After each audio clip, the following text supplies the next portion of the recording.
Merci d'avoir choisi Viva. Bonsoir à tous et bienvenue dans cette nouvelle édition de Viva Événement. Et tout de suite les principaux titres de ce nouveau journal. 1 milliard d'arrière contenu dans 4 grands sacs récupérés par la gendarmerie nationale sur la RN7. Résultat, cette personne arrêtée pour blanchiment d'argent et transfert de devises illicites. Affaire Filatex, les sinistrés d'un cas de Mahawk perdent l'un d'entre eux. Encore une fois, l'État ne bouge même pas un petit doigt pour les venir en aide. Les détails dans cette édition. Politique, le Premier ministre Coolroger, inconscient que son gouvernement est sur la sellette. Sa narration sur son séjour en Chine a submergé la presse aujourd'hui. L'Irak a désormais un nouveau gouvernement, un gouvernement d'union formé de Kurdes et de Sunnites. Les précisions dans quelques instants.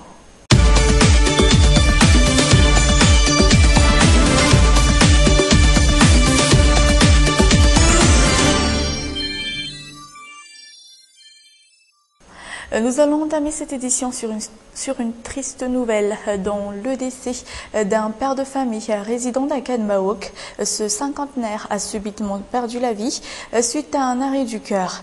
Il est parmi les sinistrés des destructions musclées de la Filatex il y a de cela quelques mois. Et pourtant, l'État ne dénie même pas bouger un pouce pour venir en aide à sa famille, surtout en de telles circonstances. Anasu Nzarjiansu.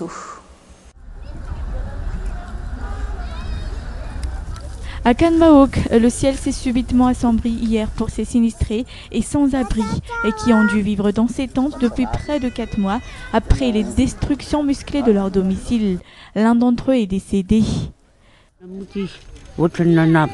Il avait de la fièvre, mais on pensait que ce n'était pas si grave. D'ailleurs, sa température a retrouvé la normale et il est déjà parvenu à manger convenablement. Et puis, subitement, il a toussé et là, son cœur s'est brusquement arrêté. C'était probablement à cause du froid hivernal que nous avons dû endurer pendant des mois sous cette tente. Au final, on finit par se convaincre que c'est notre destin. Alors merci à ceux qui sont responsables de nos malheurs. Ce père de famille vivait depuis des années avec une anomalie cardiaque, raison de cette mort soudaine selon les membres de sa famille. Ils ont suscité l'aide de l'État en ces moments difficiles, mais en vain. L'État leur fait la sourde oreille. Alors, ils s'entraident entre eux pour l'organisation des funérailles. Le peu que l'on puisse faire, c'est de rester unis, surtout dans des moments comme ça. L'enterrement se fera à un tirabé, alors beaucoup parmi nos voisins, outre la famille un tirabé, nous ont aidés financièrement, surtout en ce qui concerne les frais de déplacement. Mais malgré tout ça, nous n'avons pas encore la somme nécessaire entre les mains. Voyez par vous-même, il est mentionné dans le faire-part que nous partons dès midi. Mais voilà, nous sommes encore là et nous tentons par tous les moyens de négocier les frais de location du véhicule. Le problème entre ces sinistrés et la Filatex persiste depuis plus de 4 mois. Apparemment, on leur a pris leur domicile pour rien, étant donné qu'aucune infrastructure n'y a été construite jusqu'alors. D'ailleurs, la grande famille de Viva Événement présente à sa famille et à ses proches les plus sincères condoléances. À Mbouanzbé, la gendarmerie nationale a pu récupérer une somme colossale de plus d'1 milliard d'arrière au cours de leur contrôle de routine suivant la RN7 samedi dernier. Cet argent concerne des actes de blanchiment d'argent et d'échanges illégaux de devises. 7 personnes ont déjà été arrêtées, mais l'enquête continue concernant cette affaire. Aris Ariel. Voici ces 1 milliard d'arrière apparemment rassemblés dans 4 grands sacs. Ils étaient transportés par une voiture de plaisir en direction de la partie sud de la grande île. Les gendarmes ont déjà été prévenus au préalable et ont de ce fait agi en conséquence. Nous avons fouillé un véhicule comme nous le faisons d'habitude. Nous avons remarqué quelque chose de pas très net sur cette voiture en question, alors nous avons approfondi cette fouille. Et c'est là que nous avons découvert tout cet argent. Nous avons de suite enquêté ces gens sur l'origine de cette somme colossale et à quelle fin est-elle destinée. Mais ils ne nous ont pas donné des réponses satisfaisantes sur le moment. L'enquête a été faite à partir de cet argent. Au fil du temps, 7 personnes ont été arrêtées. Parmi elles, ces 3 individus. 2 ressortissants étrangers et 1 malgache, et ce, notamment en raison de blanchiment d'argent et d'échanges illégaux de devises.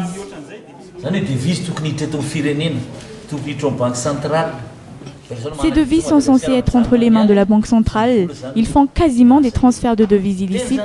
Des milliardaires sont en jeu depuis 2011. Ce réseau de corrupteurs démantelé par les forces de l'ordre est un des plus grands et des plus futés. Blanchiment d'argent, ils en ont pris l'habitude. Mais au bout de 4 transferts, les vols a pris en flagrant délit.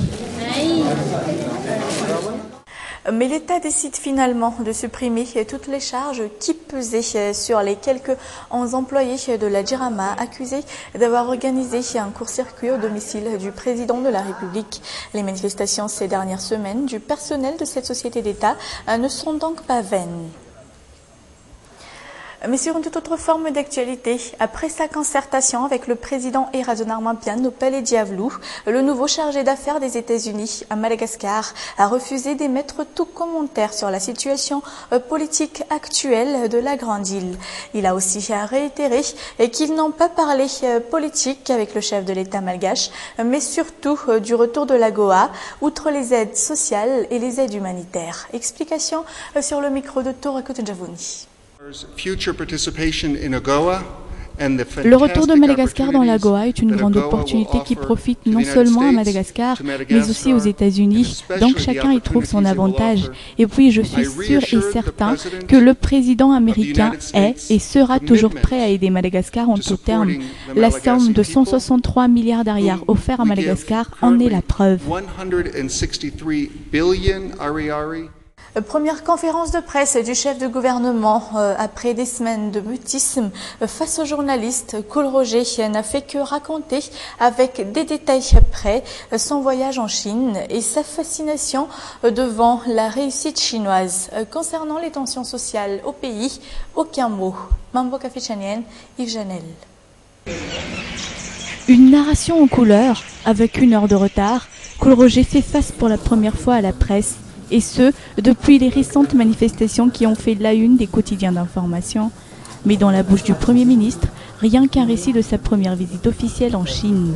Une visite plus que fascinante pour un chef de gouvernement.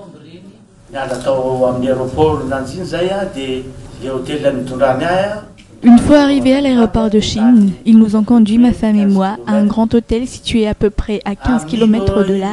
Et durant tout le trajet, j'étais vraiment ahuri par la présence d'officiers de police tous les 200 mètres, notamment à chaque intersection.